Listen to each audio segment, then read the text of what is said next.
Assalamualaikum warahmatullahi wabarakatuh, like Teen Star. Gimana kabarnya? Mudah-mudahan semuanya sehat ya. Senang banget Naya Evelyn udah hadir nih di tengah-tengah kamu, dan yang pastinya di gelaran acara Talk to Me, Talk to You.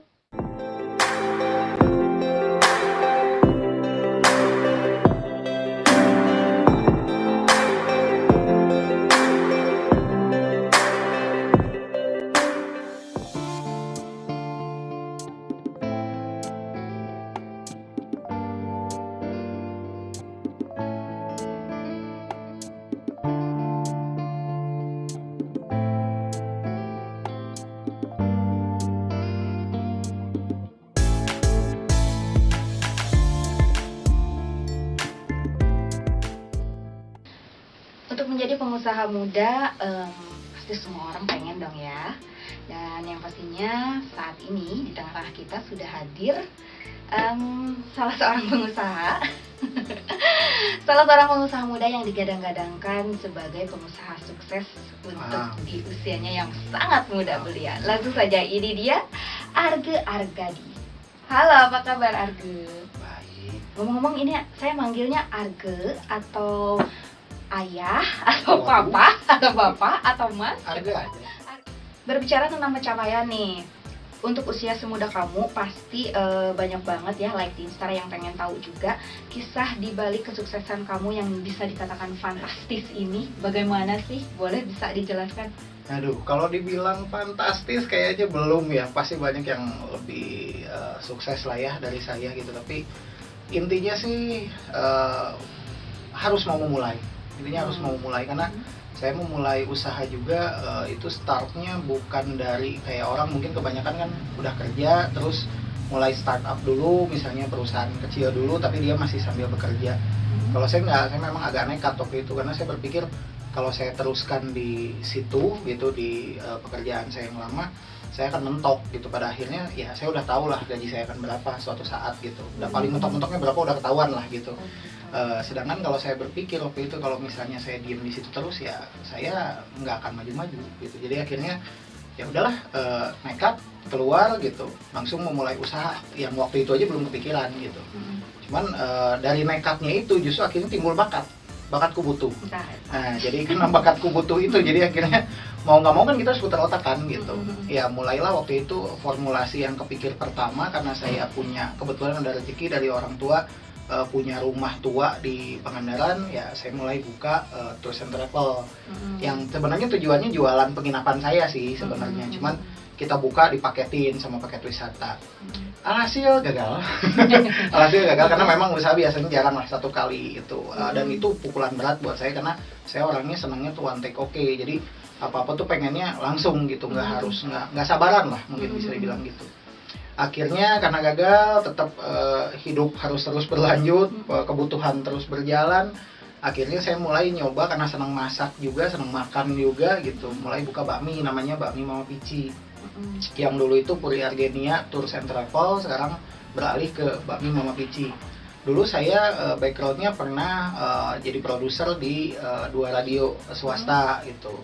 Nah, di Bandung dan Jakarta. Jadi di Bandung sekitar 4 tahun, di Jakarta saya kurang lebih nggak tahu udah setahun apa belum ya, tapi seingat saya setahun gitu ya. Itu karena kejadian 2013 kan itu. Nah ketika saya mulai usaha bakmi saya bukan gaet ya, maksudnya saya ambil pembelinya tuh dari penyiar saya dulu, yang otomatis mereka kan punya link untuk nyebarin lagi media promosi gratis gitu. Mulai jalan sampai dapat ketemu omset dulu pada zaman itu 2014-an tuh 1 juta per hari itu kan udah luar biasa gitu ya. Udah wow banget gitu waktu itu 1 juta per hari kita jalanin. Tapi ya itu sesuatu yang naiknya cepat, itu pasti jatuhnya juga cepat gitu. Ya memang naik langsung besar gitu, tapi nggak berapa lama kemudian mungkin jenuh orang karena makanan kita masih tetap seperti itu. Tapi di saat itu juga saya sudah, karena passion saya sebenarnya bukan di situ, passionnya di otomotif. Jadi akhirnya sebenarnya saya jalanin si bakmi itu sambil juga mulai ngulik ke dunia custom motor waktu itu. Nah seiring berjalan ya sampai sekarang custom motornya berjalan melesat, bakmi Mama Pici jalan walaupun tanda kutip doremi gitu. Tapi ya memang ya bisa saling subsidi silang gitu dua itu. terus berkembang juga. Sekarang ada bukan custom mobil, saya nyebutnya BC Garage Car Division. Ini nama bengkelnya ini yang di topi saya. Belajar custom garage itu ada motor custom motor dan restorasi motor. Kita sekarang udah mulai beralih ke car division. Car division kita main di mobil-mobil klasik gitu. Oh gitu. Itu mulai dari situ ya sampai hari ini gitu, sampai sekarang gitu. Oke, berbicara tentang otomotif, pasti kan Arga ini bukan cuma hobi dong ya. Didukung juga pasti oleh komunitas, betul nggak? Iya sih. Apakah tergabung dalam sebuah komunitas Oh iya, atau tidak? saya tergabung di Yamaha Scorpio Club Bandung. Oh. Biasa kalau orang-orang taunya YSC Bandung. Itu sejak kapan tuh? Udah lama, itu jauh sebelum saya dari SMA malah. Saya Dari SMA SMA. udah gabung. Nah, memang hobi otomotif udah sebenarnya dari kecil, dari saya istilahnya masih sekolah SD aja saya memang udah senang motor, mobil gitu. Cuman baru terjun serius kan dulu waktu saya SMA sekitar 2000, saya masuk ke kampus itu 2004. Berarti sekitar 2003 ke bawah lah ya. Itu kan pada zaman itu tuh lagi rame-ramenya tuh klub-klub motor banyak kan.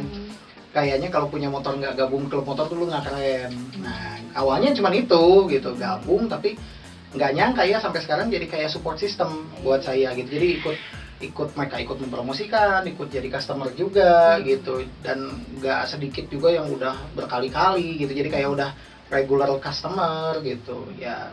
Ya alhamdulillah sampai hari ini. Oh, gitu. Jadi sudah sekitar berapa tahun ya tuh? 2002 sampai sekarang. Kurang lebih ada 20 Udah. tahun. Enggak Sampai 10 tahun ada. 14. Sorry, saya gabungnya 2004. Dari 2004. 2004. Sorry, saya gabungnya 2004. Sekitar ya 16, 17, 18 tahunan lah. 17 tahunan. Kurang lebih. Oke. Di komunitas Yamaha Scorpio ini udah lama, maksudnya berjalan dari tahun 2004. Iya. Itu kegiatannya apa aja sih? Yang pasti ya kebanyakan klub motor pada umumnya ya gitu. Tapi kalau kita lebih banyak ke bakso sih. Kalau kita gitu, jadi touring itu seringkali diselipin sama bakso seperti sosial ya, entah itu ke panti jompo, entah itu sekolah. Kita pernah ada sekolah yang memprihatinkan lah keadaannya. Kita main ke daerahnya, tapi bagus daerahnya, cuman ada satu sekolah yang benar-benar perlu sentuhan gitu. Ya kita bantu gitu. Terus juga kadang ada tempat ibadah yang memerlukan sound system atau apa, ya selama ada input ke kita bantu gitu. Lebih ke sana sih, cuman paling banyaknya otomatis touring terus dulu mah ya zaman belum pandemi mungkin kontes modifikasi kita turun juga, beberapa unit motor dimasukin. Cuman ya itu kalau kita fokusnya lebih ke touring sama baksos, lebih ke sosial sih sebenarnya. Oh gitu, jadi nggak hanya nongkrong Ya. gitu ya di samping-samping jalan kayak gitu, nggak seperti sih. itu Kita ya. kebetulan yang anggotanya itu saya salah satu yang termuda gitu, anggotanya harapannya ya sekarang gitu. Harapannya salah satu yang termuda gitu, karena ada yang lebih muda, cuman anggap aja lah begitu, saya yang paling muda gitu. Jadi karena banyak kata-kata sudah mapan usianya gitu, jadi akhirnya kita nggak mungkin dong nongkrong pinggir jalan gitu kan. Terus udah gitu juga nggak mungkin kita istilahnya serampangan lah dalam bertindak, karena malu juga, banyak yang lebih senior dari kita usianya gitu. Jadi akhirnya ya kita lebih ke ya touring, cari makanan enak, ada yang bisa kita singgahi buat bakso ya udah kita jalanin itu. Kalau sekarang ya lebih fokus sekarang, sama tentunya juga jalin kerjasama sama Yamaha karena memang kita klub resmi dari Yamaha. Jadi ya apa-apa Yamaha pasti kontak kita dulu biasanya gitu. Kalau ada event, ada apa gitu. Bagaimana nih cara mengatur antara hobi dan juga usaha-usahanya yang ya bisa dikatakan bukan 1-2 ini. Bagaimana cara mengatur waktunya? Jangan diatur. Simpelnya jangan diatur. Jadi ya kita let it flow aja, berjalan. Cuman yang pasti kalau saya sama keluarga itu Senin sampai Sabtu itu pasti 9 to 5 lah ya. 9 to 5 Senin sampai Sabtu itu keluarga sudah harus mengerti memang itu saya fokus di pekerjaan.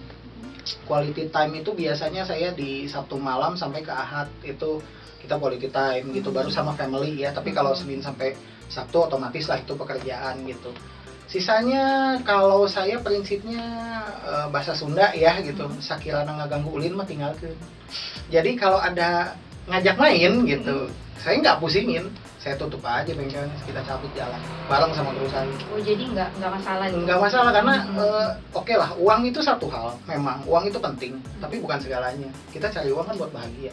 Kalau nggak bahagia ngapain? Mending diem aja. Diem juga kan, ya kalau sengsara wajar, karena kita nggak ngapa-ngapain gitu. Tapi yang aneh itu kan orang zaman sekarang tuh tanda kutip kan kayak ngejar dunia tuh sampai kayak dari pagi sampai malam gitu, cuman buat uang gitu kasarnya. Yang which is mungkin nggak akan dinikmati ketika dia tua gitu. Kalau saya nggak, ya mungkin ya setelan saya seperti ini, gaya saya main gitu. Karena memang kalau kita bahagia, saya percayanya gini, kalau kita bahagia banyak ide-ide baru bermunculan justru. Kalau kita stuck sama pekerjaan kita itu terus dikejar terus, malah yang ada gitu-gitu aja, nggak akan ada perkembangan gitu, karena kitanya udah keburu mumet. Dan kalau udah beres jam kerja tuh yang lain mungkin beres jam kerja main gitu ya. Kalau saya nggak, justru beres jam kerja ketika saya diam sendiri di garasi saya tuh, itu kesempatan saya untuk konsep sesuatu yang baru. Nah itu bisa terjadi kalau saya bahagia. Kalau saya mumet, nggak mungkin saya bisa ada waktu buat konsep kan. Jangankan buat konsep, buat nyenengin diri sendiri nggak ada waktu gitu kan. Intinya nyenengin diri sendiri dulu, seneng dulu gitu. Memang pas awalnya terkesan, mana mungkin, namanya juga kerja dulu dong, dapat duit baru seneng. Iya memang, tapi pas udah punya duit nggak usah banyak-banyak, dikit aja. Itu kalau udah bisa nyenengin diri sendiri, senengin lah. Jangan terus-terusan, wah ini kurang, tambah lagi. Iya memang sih bakal tambah kaya, tapi bahagia kan belum tentu gitu. Itu dia, luar biasa. Terlepas dari itu semua ya, saya penasaran banget nih, tadi lihat topinya kayaknya keren banget. Itu ada tulisannya belajar custom garage. Oh ini ya? Itu maksudnya apa sih, boleh dijelaskan dong? Itu salah satu cabang usaha kita ya, jadi namanya tuh belajar custom sebenarnya, cuman pakai garage karena kita kerjanya di bidang otomotif. Jadi memang kita itu untuk belajar custom garage ini adalah bentuk usaha custom atau restorasi motor. Mungkin tahu kayak motornya Bapak Presiden kita Jokowi. Nah kerjaan saya tuh bikin motor kayak begitu gitu. Jadi bikin motor custom atau restorasi. Restorasi itu jadi misal nih punya motor tua gitu ya, udah lama gitu, pengen dihidupkan kembali, pengen balik lagi kayak baru keluar dari dealer. Nah itu kita bantu untuk kerjain itu. Gitu. Bentuk usaha ini udah saya jalanin sekarang kurang lebih udah 5 tahunan. Kayaknya udah mau masuk mau berjalan ke 6. Dan itu memang cukup banyak inspirasi sih yang saya dapat. Makanya saya kasih nama belajar dulu. Bahkan waktu start awal ini, kenapa saya namain belajar? Karena start awal itu saya nggak punya nama. Orang taunya cuma saya. Orang tanya tuh kalau ngerjain motor udah harga aja. Gitu, orang taunya itu. Dan konsumen pertama justru pelanggan bakmi, karena kan saya tadi cerita saya punya bakmi kan. Nah, orang makan bakmi lihat motor saya itu lucu, motornya bisa nggak bikinin kayak gitu. Nah awalnya begitu, 1, 2, 3, nah udah mulai banyak nih, baru mikirin nama, karena waktu itu belum ada namanya. Cuman karena saya usaha itu banyak belajar, karena saya kan bukan mekanik ya gitu, cuman saya memang senang di motor. Ketika datang motor tuh yang aneh-aneh gitu, ya yang nggak kepikiran lah datang tuh. Karena konsumen saya juga kadang-kadang antik-antik bawa motornya tuh, ada yang didusin, ada yang ini motor apa gitu, tapi akhirnya jadi belajar kan gitu. Cuman mereka percayain ke saya, akhirnya makanya saya bilang, wah ini cocok nih namanya kalau jadi belajar custom garage gitu. Nah belajar custom garage ini sekarang sudah berkembang ke car division sekarang. Jadi sudah mulai ada divisi mobil, tapi bukan nge-custom mobil, nggak. Cuman kita lebih ke builder lah, kita ngebangun. Jadi kita beli mobil yang bahan, tanda kutip kondisinya ya nggak bagus, kita bagusin, kita bikin perfect sampai bener-bener nggak ada PR, tahun tua banget gitu. Cuman itu nanti bisa dibeli sama customer kita, kondisinya sudah jadi gitu. Jadi dia bisa nostalgia pakai mobil tua gitu. Mungkin zaman dulu dia pengen punya itu nggak kesampaian. Sekarang ada nih dan unitnya kayak baru gitu, kayak dari dealer, ya dia bisa pakai gitu. Kayak istilahnya kalau angkot permajaan kali ya. Iya betul, permajaan angkot gitu. Kok arahnya ke angkot ya? Ya tapi bisa sih, itu ring the bell sih, itu ring the bell. Pandemi seperti sekarang ini banyak sekali kan pengusaha yang gulung tikar istilahnya. Nah tapi saya melihat Aga nih usahanya ya tetap jalan gitu ya, maksudnya bagaimana sih tips and triknya gitu untuk mungkin para pengusaha lain yang mungkin merasa aduh lagi drop gitu. Iya. Sulit ya di sini, kita bukan acara keagamaan kan, cuman ini kaitannya erat sekali sama agama sih. Kenapa? Karena kita setiap orang pasti punya Tuhan dong, kecuali yang ateis ya, saya nggak tahu juga gitu. Cuman maksudnya setiap orang pasti punya Tuhan. Ya kita berpasrah, yang pasti itu. Dan jangan pernah ada seseorang yang bijaksana pernah cerita ke saya dulu, ya senior saya lah di klub saya, dia bilang jangan pernah berhenti, karena kalau kamu berhenti udah start, nggak bisa start lagi, hilang udah. Jadi ya Sundana maleukeunana, jalanin aja terus gitu, walaupun itu terseok-seok ya gitu. Pastilah pandemi, waktu awal pandemi itu saya kehilangan omset sekitar ya bisa dikatakan 50 jutaan lah kita hilang. Kenapa? Karena waktu sebelum diumumkan ada lockdown pertama banget tuh, itu saya sudah ada deal dengan sekitar 4 customer saya yang which is nilai projectnya per satu motor itu kalau mau dipukul rata 10 juta aja berarti kan sudah 40 juta saya hilang, sedangkan nggak segitu, lebih gitu. Alasannya simpel, mereka nggak berani datang ke bengkel karena ada pandemi. Jadi akhirnya cancel semua. Dan itu adalah waktu itu adalah salah satu harapan saya untuk bisa menggaji anak-anak waktu itu gitu. Ya sudah habis karena pandemi kita tetap harus buka jalan gitu ya. Ya udah kita jalani aja sambil berpasrah, tapi tentunya jelas lah mungkin klise berusaha dan berdoa, betul, tapi memang ya itu memang nyatanya itu yang saya lakukan. 5 waktu jangan tinggal gitu, terus udah gitu anak-anak juga saya ajakin, kan kalian lagi santai nih sekarang, jangan lepas lah dari itu, yuk kita bareng-bareng gitu, kalau nggak bisa bareng-bareng yuk gantian gitu. Kebetulan ada musola juga di kita gitu kan, kalau mau ke masjid lumayan cukup jauh, jadi mungkin mereka ya agak males atau gimana, namanya juga lagi kotor kan gitu, ya udah di musola aja gitu. Nah kita tetap sholat, kita jalanin kerjaan kita sampai akhirnya ya bukan seneng, badai datang lebih gede lagi.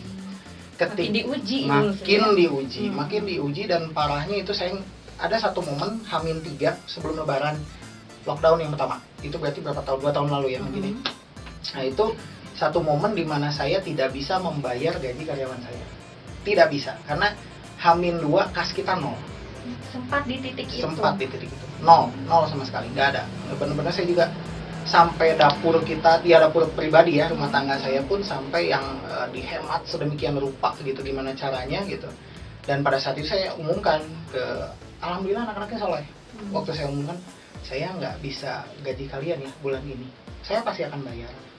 Lu tau gue lah, kasarnya gitu, saya pasti akan bayar, saya nggak pernah telatkan bayar kalian. Cuman ini kondisinya begini nih. Alhamdulillahnya mereka manggil saya Mang biasanya. Kalau memang santai aja, kita juga lihat kok apa yang Mang perbuat gitu, apa yang Mang lakukan gitu. Emang nggak diem gitu. Ya udah kita jalan aja bareng-bareng. Nanti kalau sudah ada ya tinggal dicairkan. Kalau nggak ada ya apa kita jalan aja. Seolah-olah saya bisa, anak-anak bisa tahan lah sampai bulan depan. Tapi nggak tahu kenapa ya, karena mungkin kepasrahan dan keikhlasan itu dari anak-anak itu Allahu Akbarnya banget tuh. Besoknya car division kita yang keluar di masa pandemi. Lockdown, ada salah satu kolektor dari Bogor beli mobil kita. Subsidi silang terjadi di situ. Jadi akhirnya daripada anak-anak gak kegaji, udah mobil saya laku dan gak dilihat ya, karena dia gak mungkin datang ke rumah karena pandemi kondisinya. Jadi akhirnya dia datang cuma minta video, minta gimana mobilnya lah intinya ya, dia minta detail mobilnya. Capek juga saya jalanin karena ya ini kemungkinan besar nih gitu. Dan pas hari dia transaksi dia bilang, udah Mas saya beli, kata dia. Saya sempat nggak percaya, Bapak kan belum lihat. Saya bilang, kenapa kok mau beli? Ini by phone loh kita ngobrol. Apa saya percaya kok, kata dia. Saya harus transfer berapa? Saya bilang harganya waktu itu sekian gitu. Dia nawar waktu itu, saya bilang, Mas, maaf Pak, jangan, karena jangan segitulah. Kenapa? Karena itu ada gaji karyawan saya. Ya Masya Allahnya lagi dia bilang, ya udah saya nyumbang. Jadi selain mobilnya dia beli, dia nyumbang juga buat gajian kru saya. Akhirnya mereka lebaranan, saya tidak. Karena semua dialihin ke mereka dan saya masukin ke kas bengkel. Karena waktu itu kondisinya, tapi itu justru lebih melegakan daripada dibandingkan kita punya uang, kitanya yang malah, wah kesempatan nih gitu, bisa lebaranan kan, beli ini, beli itu. Di kalian, ini, di kita nggak ada THR dong, orang krunya juga nggak banyak gitu ya. Cuma nih, kadedeh kasarnya ini lebihnya buat kalian lebaranan. Dan saya cuma punya saldo saat itu 200.000 tapi bahagia. Kenapa? Karena ya saya sudah merasa melakukan sesuatu yang baik lah. Intinya ketika kita melakukan itu dan ya alhamdulillah sesudah itu malah rezeki ngalir deras, nggak berhenti gitu, malah terus-terusan gitu sampai hari ini gitu. Buat para lighting star nih yang lagi pada kelaparan, tepat banget kalau kamu cobain yang namanya kue balok krian. Bener ya? Ini kue baloknya enak banget, teksturnya lembut banget nih, yang pastinya di sini toppingnya ada seresnya gitu. Kita cobain ya.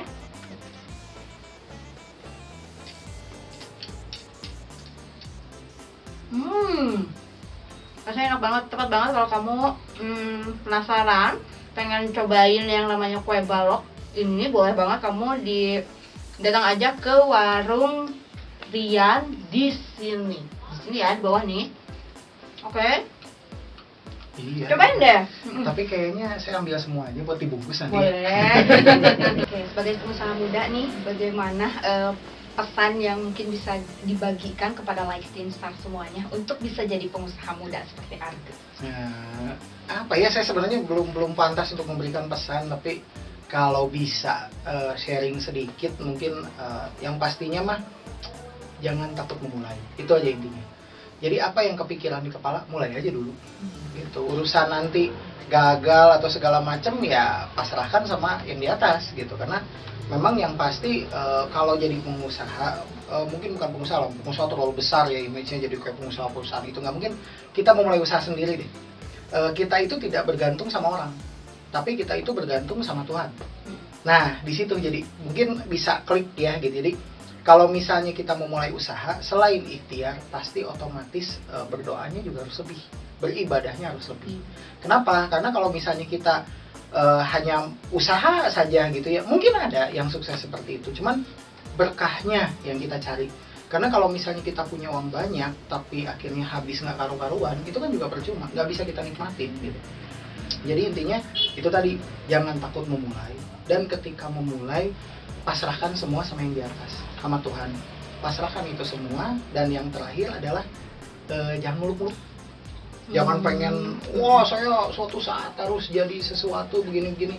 Ya boleh kalau buat guyonan, tapi kalau diseriusin ya nanti dulu lah. Mending sendiri. Ya, realistis, lebih realistis. Misalnya target saya bulan depan apa, target saya tahun depan apa, target saya 2 tahun lagi apa. Nanti lama-lama leading gitu, nanti lama-lama ngikut.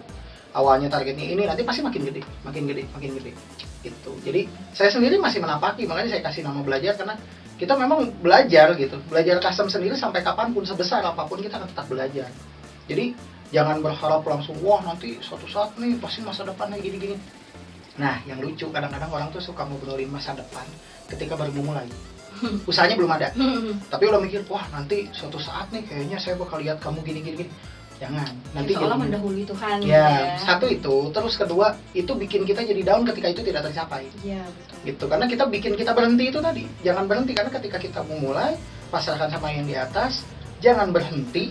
Dan ketika yang terakhirnya jangan muluk-muluk. Itu intinya itu sih. Tapi balik lagi, yang paling berat pertama memulai. Karena pasti ketakutannya adalah bangkrut, gagal. Tapi ya begitulah hidup, jalani aja. Lakukan saja dulu. Urusan nanti bangkrut atau enggak ya tergantung determinasinya. Kalau jualannya malas-malasan ya pasti gagal. Kalau misalnya kerjanya malas-malasan pasti gagal. Tapi kalau kerjanya serius, bener-bener ibadahnya getol, terus deket lah sama yang pemberi rezeki gitu, masa sih nggak mungkin gitu. Seburuk-buruknya lah pasti ada gitu.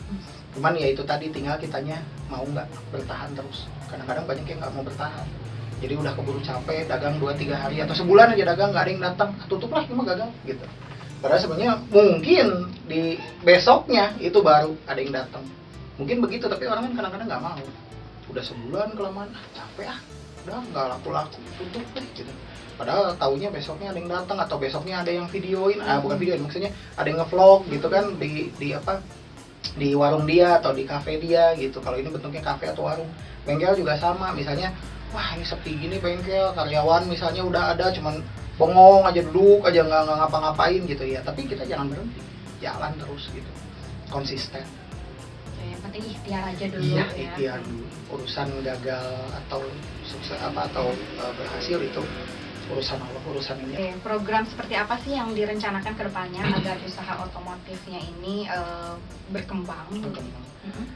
Yang jelas kita lagi fokus sekarang sama belajar custom BC Garage ya. Saya bikin simple, BC Garage Car Division.